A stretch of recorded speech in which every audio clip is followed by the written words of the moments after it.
Hello, I'm so excited that you are here listening to this episode. I'm laughing because Sarah and I were just talking, and she's like, "Wait, why are we not recording right now? Like, this is so juicy." And so I was like, "Wait, let me hit record really fast." Um, I am so excited. I'm going to go through a little case study in today's episode with Sarah. She's one of my scalability students who has been massively successful, and she's come back to share all the things that she has learned in scaling in a very sustainable way. Sarah is a licensed therapist out of New Jersey, and on top of running her own group practice, she has a course and a business that is called Groups in Private Practice, that teaches other therapists how to add group therapy into their private practice. And since joining Scalability, she broke down the numbers for us. These are really exciting. She has made $140,000 in the last year. And we're going to talk a lot about today what are the three key elements for scaling your business in a sustainable way. But before we dive into that juicy goodness, I want to turn it back over to Sarah to give a little bit of your backstory and tell us a little bit how did you get started in the digital product space? Why did you want to start a digital product business? Because this isn't your main business. So give us a little bit more about that. Yeah, totally. I am a therapist. I'm an LCSW. I am also a mom. I have three children who I usually say three young children, but my oldest is 8, so I feel like they're like getting older now. I can't say young, That's but still pretty three young. young enough, young enough children who need a lot from me. Yes. Um, and so as a therapist, I was really capped at just, like the one-on-one. You can only do so much of that. And Yeah. so I became a group therapist in 2019, and I have a whole story about how I became a group therapist, but in a nutshell, becoming a group therapist really opened up my eyes to having like more more clients in less time, and so Yeah. being able to make more money per hour. Yeah. And I ran, and I still run 4 groups a week, but I was doing for a while 4 groups a week, and making like double or triple my individual rate while doing that. And I was Wow. like, this is so great. Why don't all therapists do this? And Yeah. so the more I did it and the more I talked about it and the more, and I would speak at conferences, and people would be like, can I pick your brain? Can I learn about that? And I don't like having my brain picked for free. I It feel like just most felt of us listening can relate to that for sure. yeah, but the more people who asked me about this, the more I started feeling like, oh, there's something people want to know how to do this. Yeah. And I decided to create a workshop around it. And the workshop started as it was a group therapy conference. So the person running the conference reached out to me and was like, hey, like, would you be interested in giving a talk at this conference on like the business of group therapy? Yeah. And I was like, what? No, I don't have anything to say about that. Like, what do you mean? And he's like, no, you really do have a lot to say about that. And I Yeah. was like, okay. So I created a workshop for this conference, and 6 people came, and I gave the workshop, and it was fun, and they liked it, they connected to it. It was maybe like a 90-minute workshop. Yeah. And I was like, well, now that I have this material, maybe I should run this workshop, just like open it up to the public, use the Yeah. same marketing tools that I use for my groups to market my groups, which by the way at the time was like not Instagram at all. Yeah. This was, I think, in 2022 or 2023. And so I decided that summer once a month, I ran this workshop. It was 90 minutes. I charged $75 to come, and they Yeah. got the recording, they got the slides. Like I was just like giving things away. I love it. And yeah, and I did the workshop, and then I started hearing from people how much they learned. And then I started hearing from people that they were starting groups because of what they learned from me. Yeah. And then I started getting individual, like people would, when they would say, can I pick your brain? I made a landing page, and I was like, yeah, here's how you can pick my brain. I charge for this. Yeah. And most of them were like, oh, never mind.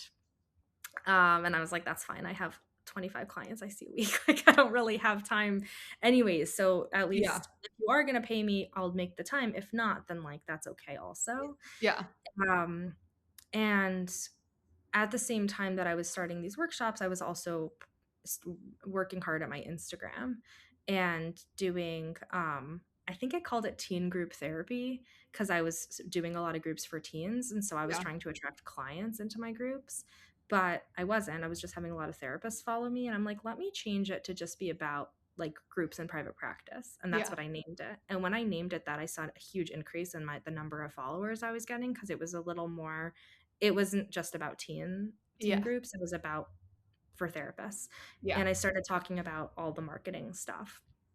And my Instagram, I think that was a really good way for me to meet people who were interested in this work, Yeah. and they were asking me a lot of questions about it. And I was, I think on one of the first scalability modules, you talk about like learning about your ICA, your ideal client avatar, right? Yeah.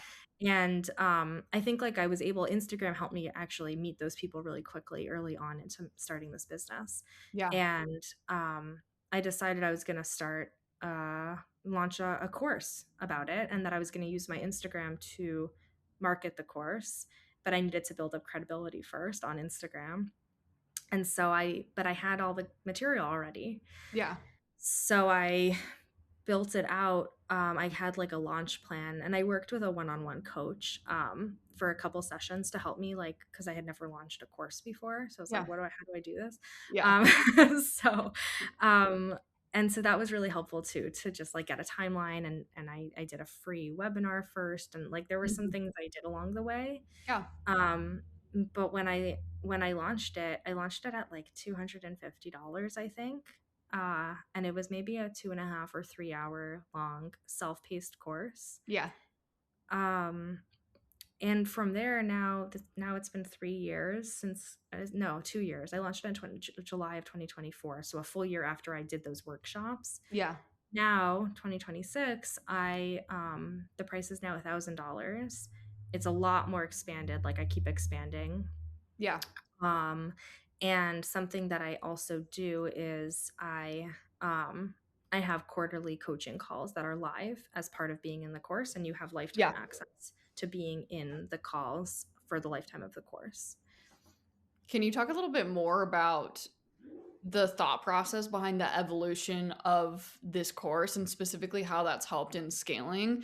Because you talked about, at the very beginning when you were giving this, you said like for 90 minutes they also got like all the slides and like all the support, which I feel like that's like every business owner's story. That was also mine too. Like when I did coaching calls, I was like, you get a 1 hour coaching call and you get my ebook and you get 2 weeks to chat support, and it's just like you're giving. And it's like $99. Yes, yeah, exactly. No, that literally was the price point too. Um, so can you talk a little bit about, the evolution of this course, specifically from the standpoint of scaling and scaling in a sustainable way, and like why you made those specific decisions with the logistic shifts and also the price point of it as well? Yeah. So I worked with the coach that I worked with. We came up with the price point together, and I Yeah, don't really know exactly why we chose 250. Maybe it was because it was only like a few hours long, and there yeah, wasn't going to be any live support yeah, as part of it. So that was how we started, and then I launched, and I can actually, like, I have the data right here of how many people. Oh, so I actually, you know what? I'm wrong. It was a little more. It was 297 was the first price, hmm, and then that was an early bird, and then after the early bird, it went up to 397. And it looks like in that first launch, I made $11,000 or $11,800, and that was um 39 people. that's And all. so it was a really successful first launch, I thought. Yeah, Like, I did a live webinar. In the actual webinar, I think I had 40 people live. hmm, No, maybe more. I don't know. But I think four people bought like right yeah, away. And I remember feeling like, oh my God, this is working. It's so yeah, exciting. And and so then I did it, and then they were just left to their own devices to watch the information and to like start using it. yeah, And then someone emailed me and was like, hey, is there any way to connect with other people who are taking the course so I can have accountability and have this stuff? And I was like, yeah, that's a good idea. So I made a Facebook group that Mhm. was part of the course, where like Yeah. you can join the Facebook group if you're part of the course, and you can post your flyer, and you can get support from people in there. And I made a directory where people can add themselves to a directory of people, so that you can like see who else is doing the course, find like a accountability buddy, or learn about the other cool groups other people are doing. So Yeah. I created both of those things very quickly. And then I was like, wait a minute. Well, maybe I don't remember where I got this idea, but I was like, wait, I need a way to like stay in touch with all these people, to know Yeah. how it's going for them. And because at the workshops, I think I would actually, when I sent them the recording after the workshop, I'd be like, here's the recording. Also, I'd love feedback. And then they would send me emails responding, being like, thank you so much. It was so amazing. I got such good social proof when I would send them the recording. Yeah. And I was like, I don't have any follow up here. Yeah. I don't know what to do. And so I decided to create a cohort model, because then the course just existed, but I didn't have funnels in place yet. Yeah. I think I did have ManyChat already there to get people on my mailing list, but I wasn't funneling people. Yeah. I didn't have a tripwire, right? Like I was before I learned about all that stuff. So I ended up creating a cohort model where they got 4 live coaching calls in the span of, I think it was maybe like every other week they had another Mhm. call. So over 8 weeks, it was the same cohort of people, and the coaching calls were themed. So the first one was marketing, the second one was in I don't know, remember, but it was like Yeah. marketing, flyer development, intake, running the session, things like that. Yep. And I that was really good, because I would build it up, and I would say I capped it at 25 people, and I was like, and I would count down. So I found on Instagram, counting down like the scarcity was really, really good. And Yes. people were like, I'd be like 25 spots, and then I'd show like screenshot that somebody purchased, and I'm like 24 spots now, Yep. like with a link, like I'm in, like who's next. Yep. Um, so that worked really well. And then it would close, so it created this scarcity. Yep. But so that was actually great, and I kept raising the price. So the next price point was 447, and then I had like a Black Friday sale, or down to 397 again. Yeah. But then after the Black Friday sale, I raised it up to 514. I'm looking at my at here. So, or maybe I had some payment plans where it was like, if you pay for a longer period of time, then it's more expensive. Yeah. So 497 or 514, depending on like their payment plan. Yep. Um and then I joined Scalability. Dun, dun, dun. Yeah, exactly. So I was doing these live launches that were really successful. I was probably, and I can tell you exactly, I was making like each one, let's say if I had 25 people, I'm not gonna it was probably I was making probably around like 12 or $13,000 per launch. Yeah. Um for a pre-recorded course with then 4 hours of my or yeah, no, it was like 90-minute calls, Yeah. 4 of them. And so that was like a pretty good ROI for me in terms of my time. Yeah. But I still felt like I was limited in my ability to scale as much as I could. I was like, now I feel capped. And so I joined Scalability with the hope that I could figure out how to make it more of an evergreen. I think that was my goal, was to like, how do Yeah. I turn this into an evergreen? I also, before I got into I found you on Instagram.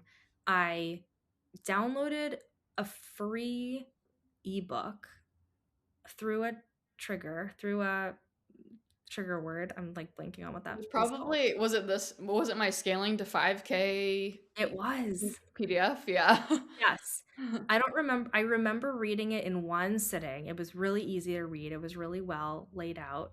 I don't remember exactly what it was that I read that felt so resonant to me, but I read something that I was like, wait, this makes so much sense. Yeah. Maya gets it. Like I was like, she just gets it. Um, and then I think I probably implemented something on it, whatever Yeah. it was, I don't remember. Yeah. And then somehow because you're so smart, I was funneled into around the clock, Yep. like that day. Yep. So I was funneled into around the clock, and it was cheap. It was really Yeah. cheap. I don't remember It's how like much. 47, I think. It was so cheap. I was Yeah. like, obviously I'm gonna pay for this. Also, I think that I like saw it was listed at a higher price somewhere, but then I was like, I know that this is so I like looked through the emails and I found the lower price of it. Yep. And I was like, okay. I watched that one. It was like a 2-hour video, I Yep. think. And you're like, this is what a tripwire is. And I was like, oh my God. And I had been really doing very well on the ManyChat automation Yeah. conversions. I was Yeah. getting tons of people commenting. Like, I mean, my freebie was so good. It was called Group Ideas, and I still have it, but it does not do as well because I've oversaturated everybody with it. So I need to think of a new freebie. I mean, Yeah. I have a bunch of other ones too, but I think it's almost time for a new one soon. Yeah. But Group Ideas, I had over 1,000 people download that because it Yeah. was a PDF of 20 group ideas, and each group idea had a linked curriculum that they could either purchase or get for free that I didn't create. I Mhm. just sourced them. Yeah. And it was so, and this was the one-on-one coach that I had worked with gave me this idea to do. So shout out to her.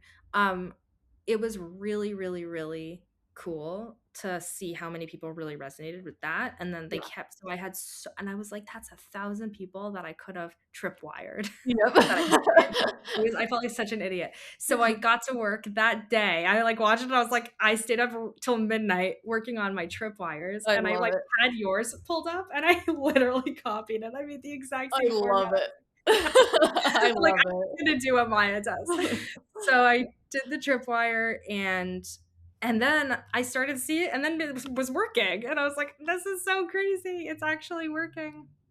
So I um and yeah, and then I already had lower ticket trainings that Yeah. were for sale that I just it was so easy, like I just had to plug it in. Yeah. And one of them was a clinical training and one of them was like a curriculum building training, and so Yep. it just worked. Like I had it's funny because I think I had learned enough that I had a lot of the frameworks in place. I just didn't have the like the connection of them. You They had all weren't the pieces, yeah, but it wasn't all connected in a way that would actually be sustainable for you to scale with. exactly. And so then the missing piece for me after that was the funnels. Yeah. Like that was where I really needed the help. And so scalability, I was like, so back to scalability, I'm like, okay, I need to funnel. I these live launches are so exhausting. I don't Yep. want to be live launching all the time. I also am running a group practice. I have 7 therapists who like are seeing clients who I'm supervising, and I'm dealing with billing issues, and I'm dealing with like I'm running a whole practice, and I'm seeing my Yeah. own clients, and I'm running groups. I was like, I don't have time to keep live launching, but it was really fun and exciting. So I was like, I Yeah. need to figure out how to make this on evergreen.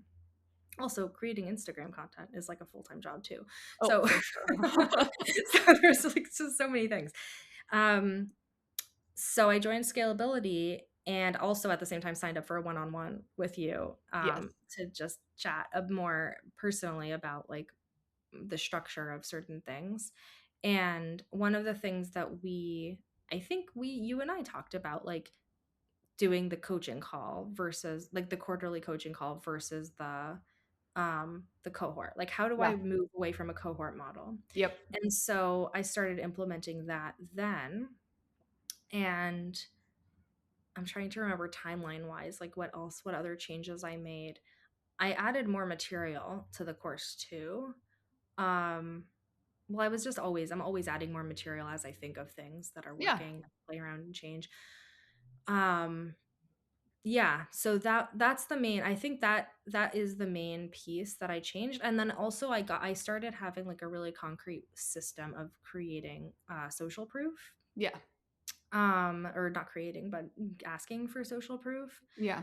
And I also I did do the ICA calls. Like I did have some. Yeah. And those calls, what I heard actually, because it was people who did not purchase my, like I wanted to talk to people who like knew about my course but did not purchase it. Yeah. And what they told me was, I want something that's higher touch. I would be willing to pay more money for something that's like more personal. So I was Yeah. like, okay, my course is for a specific type of learner, and I'm going to focus on that for the course and think about what other offerings I can give people who want something that's more hands-on and more. So I'm actually launching a mastermind in June for a higher touch learning people. Yeah, I love that. But I also, but before doing that, what I did was I started running these like process group experience groups for therapists, which are Yeah. also just fully live and experiential group therapy training. Because another piece that I was hearing from the feedback from on the coaching calls and in the Facebook group and just people talking to people who took the course was, I started a group, like that was amazing, your course worked, and now I don't know how to run a group well or like I need help with that, you know. Yeah. So I decided to then take the next stepping stone, as you like to say, of like, now that you did the course, now you can join my process group experience. Or someone Yeah. might say, I don't even know if I like group, let me take your group like let me do your clinical training first, the process Yeah. group experience, and then after that join the course. Yeah. So that was really cool to think about how my offerings can be for the same person at different stages. Yeah. um So you created the so you still have your signature course, but you created the entry, almost like the entry level where they're like, I'm not really sure if I'm ready for that, or maybe I'm not sure if that's even something that I'm super interested in. Start here. So like almost like a downsell, but that offer would More still then expensive. upsell them into the course. And then, you have Yeah, your course, and then the next stepping stone after that, almost like for your alumni type of your clients, right? And so you've created now this progression. Is that correct? I maybe I well, it's interesting is that the process group experience is more expensive than the course. Oh, okay. Um, but it's a different value. Yeah. It's you're getting it's what it is it's for therapists. It's only for therapists, and Hmm. it is for, well, I guess everything I offer is only for therapists, but it's group therapy for therapists Yeah. in service of learning about running groups themselves. But they are Okay. immersed in a therapy group as a Yeah. client with, and I'm the therapist. Yeah. And it's 12 weeks of experiential immersive group therapy.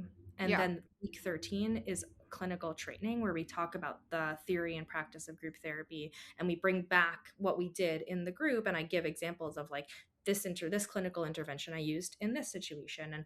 And so it's been really, really cool. And so people after that are like, okay, I just learned for 13 weeks with you how to run a group from Yeah. the experiential perspective. Now I'm going to take your course. Yeah. And also someone who's paying, so this is I charge $295 for a one-on-one intake with, Yeah. like, for joining this, and then it's 13 weeks, it's $1,300 a week. Yeah. It's $1,300 total, so it's Yeah. $100 a week, and I bill them weekly actually for this experience. Yeah.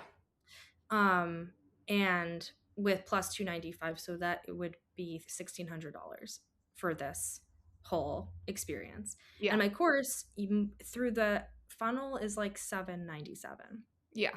So it's a lot less.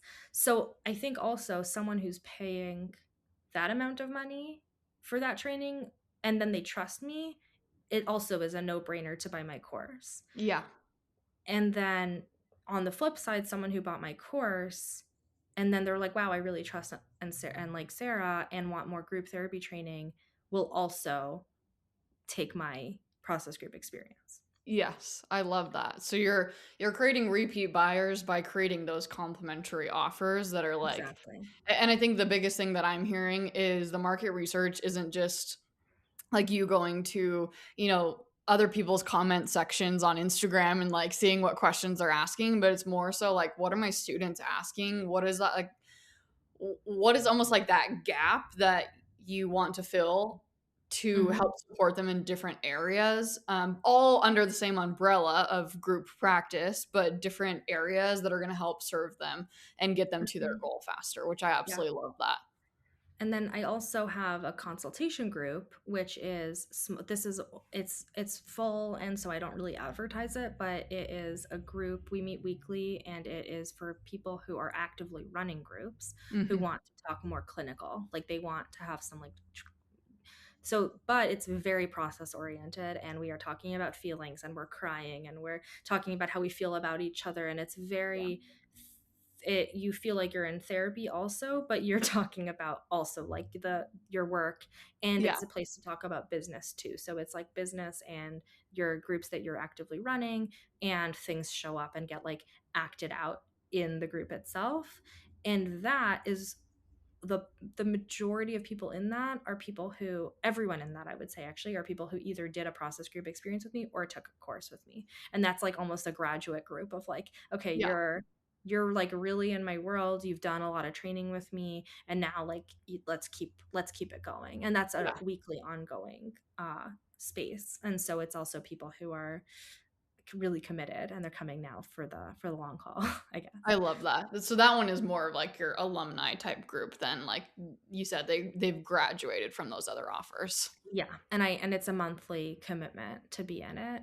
Yeah. And I charge, it's $75 a week for Yeah. that group. And but they pay per month. Yeah. Okay, so we have the evolution of your main signature offer, which is your course, and how that has evolved over time, not just pricing wise, but also logistically.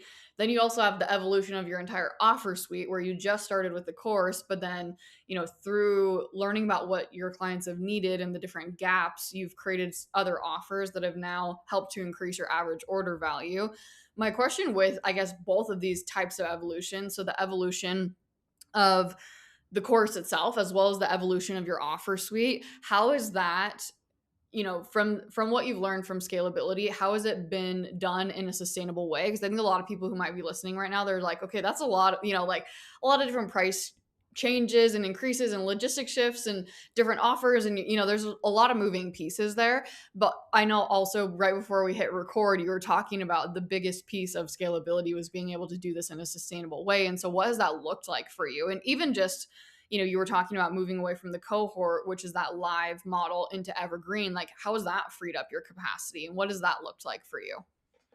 Yeah, so I'm still working on the funnel system. I thought learning about, so I also have purchased stacked income, or stacked inbox, but did not Mhm. actually take it. I haven't watched any of it yet. But there was like in scalability, there's a lot of Yeah. funnel talk too. So that, and then I hired someone, like I told you before we started recording, I hired someone through Kajabi to help me with creating the funnels. Yeah. And so learning about the funnels was really, that I felt like that was like real. I felt like I was sitting in math class. Like it kind of pushed my brain past like what I was able to really like understand, Yeah. because of how many pieces there are and pieces to keep track of. Yep. And you do a really good job of breaking it down, and like the flow charts that you show, the Yeah. graphics were really helpful. Um, and I think, what was I going to say about that? Oh, that for within scalability was a really, really helpful. That was a really helpful component, was being able to think about, okay, so someone purchases like the whole journey, the buyer's Yeah. journey, right? Yep. Someone gets a freebie, then what happens next? And Yep. then once they get that, like once they get the next thing, right? Like they can purchase, let's say, my clinical training. Then I'm telling them, okay, well, would you like to now go to my more, expensive course? Yeah. Oh, you don't want to do the course? Well, I have this other thing. And Yeah. either way, they're on my mailing list, and I write nurture emails every week. And so I think just thinking about it from that perspective of like the buyer's journey was Yeah. really helpful. And then also thinking about high ticket sales, like high ticket, just making things a little more expensive, Yeah. for me was a really helpful way of thinking about what I'm offering and the different price points people can access working with me at. And I didn't mention this, but my process group experience, I actually do some equity pricing in there. So I have, there's different levels of licensure for therapists. And so I Yeah. do a student price. So I have two spots for students who are like still in grad school, and those are $25 a week. Yeah. So it's a lot cheaper. And then I have for associate therapists who are not fully licensed yet, but are like working under supervision, Yeah. it's $75 a week. So I've been able to also like be more accessible with my Yeah. process group experience. But I also just am thinking about like the groups that I run, the therapy groups that I run in my practice. We do charge a little more than the average for our groups, Yeah. because then they're more sustainable, because we don't need as many people in them to still profit. Yeah. And I think just hearing you talk about business and then me thinking about the business of therapy, it was just it really just a lot of things for me clicked where I was like, I am doing this in a way that makes sense and that Yeah. is sustainable long term and that's not like grasping at straws.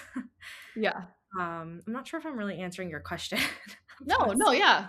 No, I love that. I think something that I would love to hear a little bit more about is the pricing side of things. So, you've raised your prices a lot for your main signature offer, but then you also have other offers, some that you've probably also scaled up the price point of as well. Like, what is the mindset behind increasing your price point? Because a lot of people really struggle with that, with their course. They're like, okay, well, are people going to buy if I increase the price point by 200, 300, 400, $500, right? And so, like, what has been your mindset around your price increases over time? Yeah. I I think seeing how many people were purchasing at the lower price point helped me have confidence to say, well, let me see, let me try. And Yeah. I'm like my therapy friends, therapist friends like to joke that I'm everyone's hype woman with pricing. And I'm like, you got to raise your rates. You get a rate price rate, everyone like Yeah. you get a rate increase and you get a rate increase. So I really like when people raise their rates. Yeah. My individual therapy rate is 295, which is I would say like on the higher end, but also in my area where I'm in a really high cost of living area, it is um I would say like average maybe, Yeah. or like for, and especially I've been a therapist for 10 years. Yeah. I'm also the owner of a group practice, so I have fewer openings. Um so I have been pretty comfortable with charging a lot. And then my consulting rate. So if someone wants to do business consulting with me, one on one around groups and therapy and all that stuff, I charge 375 for that. Yeah. So that's, and people pay it. And Yeah. so I think just seeing that I can charge for something and people will pay it makes me think like, oh, well, great. Let me try, let me see what else. I think also Um, too, just hearing from you, I think you value your time.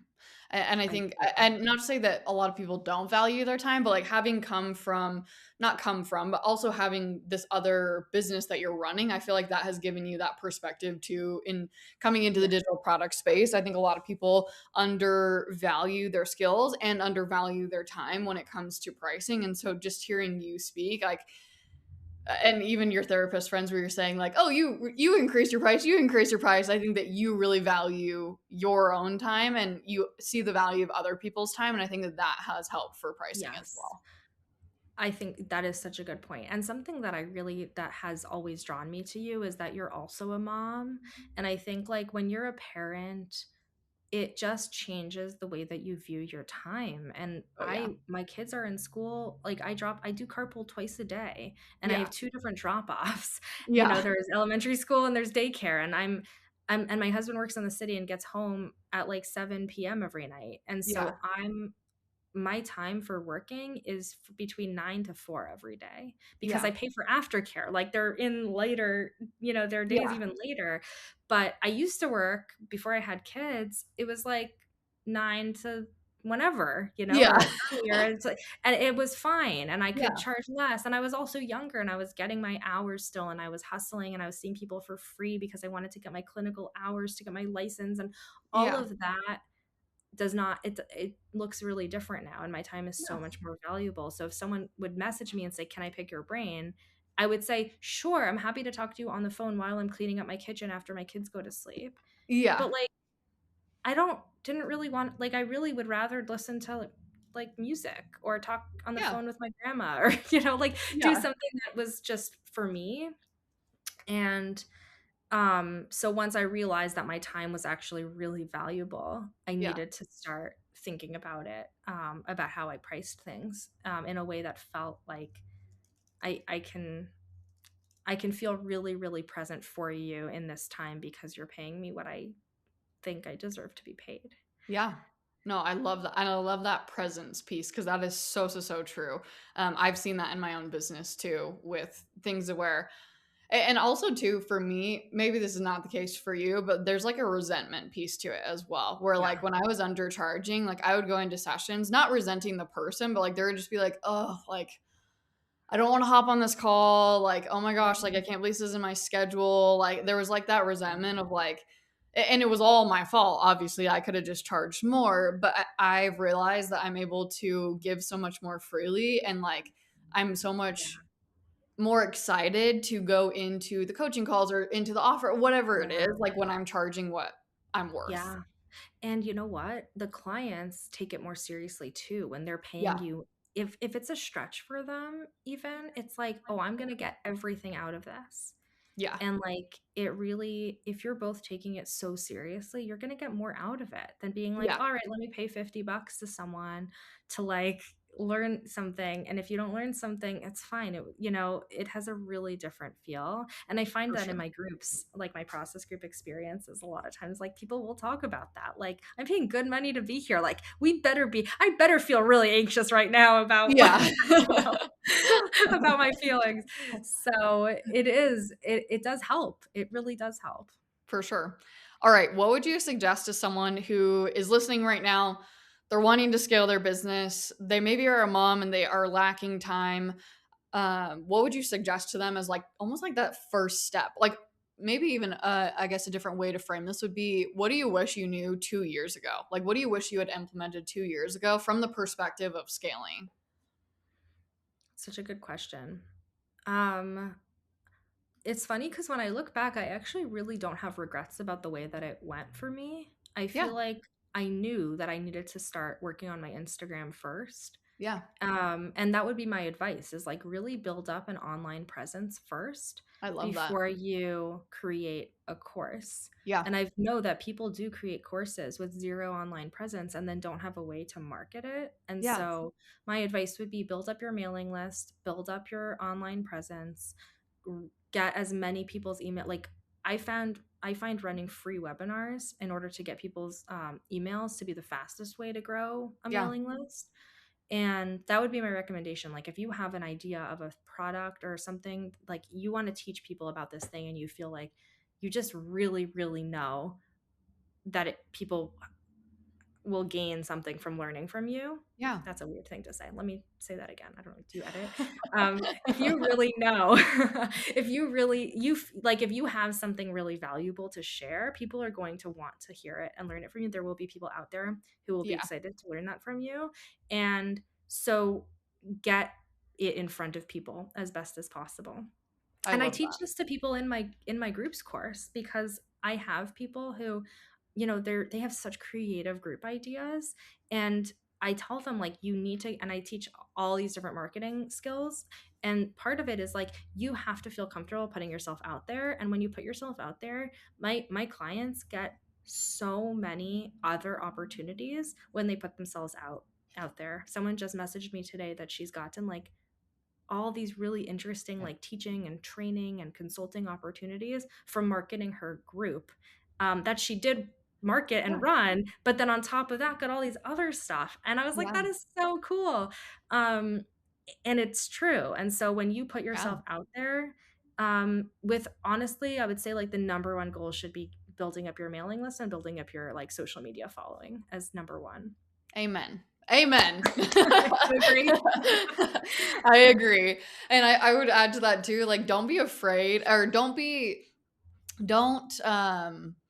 don't downplay like wanting to grow your Instagram following. I think a lot of people are like shy about that. They're like, oh, like maybe I shouldn't like want to like grow my Instagram following. And I'm like, freaking grow your Instagram following because of exactly what you said. It opens up so many doors, doors that you don't even know are even out there. Like I think about me Yeah, and all the opportunities that I've been given. Like, yes, we can talk about selling digital products, and yes, we can talk about how that income has impacted my life, but also things like speaking on stages and working with brands and being on podcast interviews with people like you, yeah, Sarah, who are like freaking yeah. amazing. And like all these doors have just been open to me because I didn't think about what other people thought about me wanting to grow my Instagram following. And I was Yeah, just putting myself out there and going for it. And I know that's so much easier said than done. But if you're just in your head right now about like, oh, like maybe it doesn't really matter that much, like it does matter, and it can open up so many doors for you. Yes. And I just want to say about Instagram. So I'm 700 people short from hitting 10K. So I hope You everyone will. listening, follow me, Breaks in Private Practice. I'm really Get excited Sarah to 10K. about that. Yes, please. But so I've been working, and I joke with people that I've built my following like brick by brick. I really rarely go viral, and I really every post that I or reel that I gets me like one new follower, and it's so tedious. And then every so often I get like 300 from something here and there, but Yeah. usually it's like really really slow, and it's frustrating to me. And at the same time, you don't need I don't have 10,000 clients, right? Like I Yeah. don't I don't need 10,000 clients, and I have built my whole consulting business through Instagram. And so and I was having a lot of success in my launches with like 3,000, 4,000 people, Yeah. followers. So it really that's been I want to say like you don't need a huge following to make money on Instagram. And when I people love find that. you, and like I think the benefit of building my page brick by brick is that every follower that I have that sticks around is there because they are a potential buyer. And Yep. so each one person could potentially buy the course from me. Yeah. And they're like real people. Oh, another really good thing that I've been doing is that I have this ManyChat like automated prompt when I get a new follower that asks them what piqued their curiosity in like following me. Yeah. I love Um, that. and and it's cool because it's also like kind of like an ICA kind of conversation where a lot of Yeah. people are like, I'm in grad school and I'm interested in groups, or I whatever. Yep. So I'm learning also what kind of content was resonating for people. Yeah. And I'm able to start having conversations with people right away. And that's been a I love really that. like a great way to just increase trust. Yeah. And yeah, and because I don't go viral mostly, I'm able to like have those conversations because it's not Yeah. overwhelming in terms Oh, I'm not yeah. getting tons and tons of people every day messaging me. No, I love that. And like you said, you have this niche audience, and that you don't want to have, 50,000 people who are just there just to be there. Like, you want to have the people who are there who are going to be the people who are eventually going to invest, right? And that's ultimately where, if we think about impact, right? That's where you're going to make the greatest amount of impact, is with those people, not these people who are not your ideal clients who are following you just to follow you. So I think that that's really powerful. The Exactly. last question that I would have for you is, what would you say to someone who's sitting on the fence thinking about joining Scalability? Ah, it feels like a loaded question. I will just say because I was part of Scalability before it's the version it is Yes, now. true. So I in the version it was that I took, I would say definitely do it. It is extremely, extremely helpful and will teach you. I felt like it was like everything. I really felt like it was everything you could need to start an online business. And you covered things that were like really basic. You covered mindset stuff, which I thought was so helpful. Um, and and then as you get into it, it's more and more complex. Yeah. I like binge listened to it. So I'm a self-paced learner Yes. because of being a mom and driving Yeah. so much carpool. So while driving carpool and cleaning my kitchen, I listened to Scalability over the Yeah. course of like a few weeks. Um, and just being able to really like listen to it and then implement um it worked really well for my learning type. And so I know now it looks a little different, right? There's more live components to it. Is that right? Or is that not So right? the core curriculum is exactly the same as when you got Okay. access to it. So all Okay. that looks the same. Slight updates just as Yeah. I learn and Yeah. update things. But then same like component where you got access to like the 6 weeks of support. Now there's just two of those throughout the year. So Oh, a lot of okay. Yeah. it's I basically the forgot same about the thing, support. except for it's just unlocking more support, and you get access to all of my offers. So Right. I forgot about the live support. So actually the live support, I don't think I took advantage of to like the fullest because it didn't like necessarily work with what I needed with my learning. Like I signed up for an extra one-on-one session yeah, with you. Yep. instead, basically. Yeah. Not instead, but I that felt more valuable to me than, Yeah. and your intake form was really comprehensive, and it was great because I was able to really, really like hone in on all of my numbers and just give you a Yep. full picture. And I loved that when I came on, you're like, I just spent the last 45 minutes going over your form. And I was like, girl, like you're working more than this 1 hour. Like I appreciate, but I like kind of what we were talking about with it kind of because it was expensive, Yeah. right? The call, but then it suddenly felt like I just got 2 hours of your time, even though only one of those hours was live. Yeah. It was nice to hear just like how much care and time you put into studying what I had sent you. Yeah. And so the live component of scalability, I felt like it was a lot of people asking a lot of questions, Yeah. and me, I like couldn't keep up, Yeah. you know. But I actually met some really good like I met other therapists in it, and we are like a little group chat now. Oh, So yay. yeah, so That makes you me so that's happy. perfect. Yeah. And we've all been like really supporting each other in our different stuff that we're doing. And so Yeah. it's also, I think, just in joining high ticket programs, b- investing in yourself in that way will also help you take yourself seriously in other people investing in you. Like I'm a Yes. huge believer in, if you are going to have a high ticket or any kind of like digital course, like you need to be purchasing other people's Yeah. courses both. And you do talk about this actually in scalability, and I was like, yeah, like that's, like listening, I'm like, you're preaching to the choir because I bought your course. But Yeah. being able to have both the user experience Yeah. and also have the user experience and also have the shoot, what was the thing I was going to say, the mindset around like I am worth investing in, and Yeah. therefore I am worth it for myself to invest in other people's stuff for Yeah. me, and therefore people, I am worth it for other people to invest in me. And I I feel love that way that. about private pay therapy too versus insurance. Like you need to be willing to do it yourself if you're going to expect other people to do it for you. I love So that.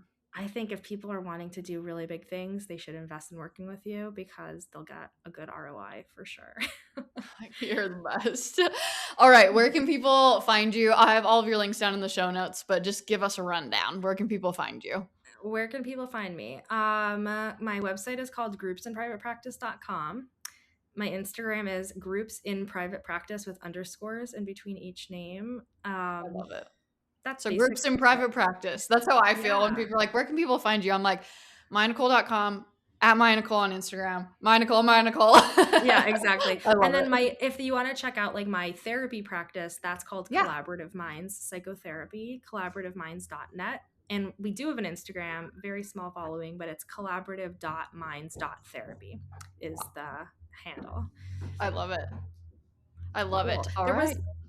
There was one more thing that I just remembered about what you helped me with through like my Yeah. course Yeah. change. So I don't know Yeah. if you want to like add it in, but basically, the you also suggested that I have some sort of like accountability email Yeah. check-in like points, and Yeah. that was extremely helpful. So I created an eight weeks of accountability emails where I gave them homework, and I was like, this week you're listening to this module and this Yeah. module, and this is what I want you to email me back with the info.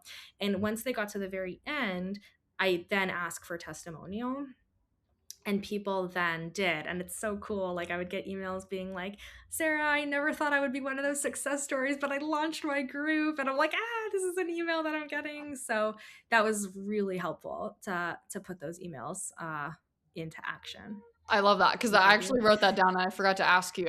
You said that you had a system for social proof that you implemented that helped get social proof. Was that it then? That was one of them. Yeah. But then I also I follow the people in my course, so I kind of keep tabs on them. I love that. And I'm like checking in, like, oh, did you start a group? And then Yeah. people will reach out to me and tell me that they started a group, and then I'll email them. I have a list of questions, so I'll email Yeah. them asking, can I ask you questions, whatever, and then I send them the questions, and then I plug it all into ChatGPT, or now it will be Claude, but it was ChatGPT, and I have in the plugin get paid plugin, I Yeah. put in all of the social proof, and I have it use that to work to help like make my emails and everything and my I stories. love that. And that also, I feel like that also goes back to what we were talking about earlier, where it's like you do get to a point where with the price point, like you can spend that like individual time. So you were saying like you check in with people via Instagram, like you're following them. When you don't have like with low ticket, it's usually high volume, but with high ticket, you Yeah. usually have lower volume, and it allows you to have like a different level of intimacy. Not to say that there's not benefits to low ticket. I'm like I preach both. Building Yeah. an offer suite is amazing, but that's also with scalability in the new version of scalability. Like I follow all my scalability students, and like I'm like looking at their Instagram stories, and so when they're like, oh, like my Instagram stories aren't converting, like then I'm like, oh well, this is why. Like I've been watching your Instagram stories, or like I'm actively like even replying to their stories and being like, hey, like you should create a series on this, or you should do this, or you should tweak this, and like Yeah. it's that level of intimacy that you wouldn't normally get otherwise. So I love Exactly. that Oh, too. that's great. That's awesome. Yeah, I Right. also have I think people are excited to tell me when they started a group. Like they want me to be Yeah. proud of them. So they'll reach out and they'll be like, "Sarah, I started a group." And I'm like, "Yay." And then I add them to my list of people to email with like, "Hey, can I ask you all these questions?" Yeah, I love that so much. All right, so much juicy goodness. Thank you so much for your time, Sarah. You are amazing. I appreciate you. Oh, likewise. So fun to be here.